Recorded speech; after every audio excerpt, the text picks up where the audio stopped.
Hace como 3 meses acudimos a un taller sobre violencia de género, todos los diputados.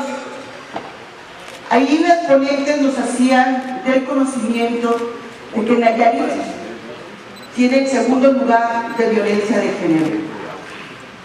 Y eso a través de mediciones que hace el INEGI en la encuesta a los hogares casa por casa en 2011, que es la última que se tiene. Y la verdad que es muy lamentable que no nos demos cuenta de la importancia que tiene, la importancia que debemos de darle al detener o erradicar la violencia.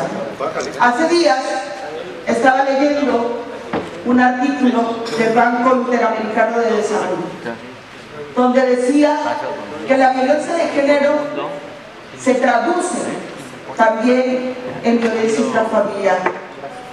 Y esta a su vez se traduce a violencia social.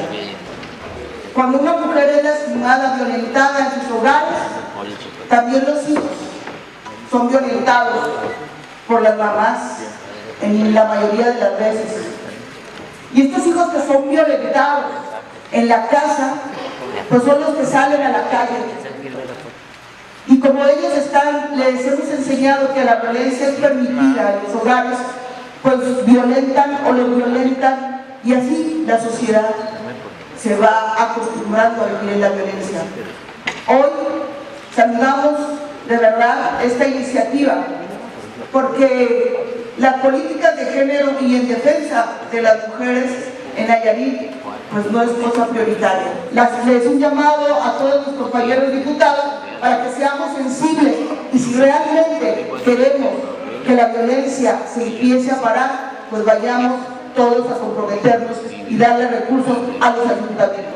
En los ayuntamientos es donde directamente está la relación ayuntamientos-ciudadanas.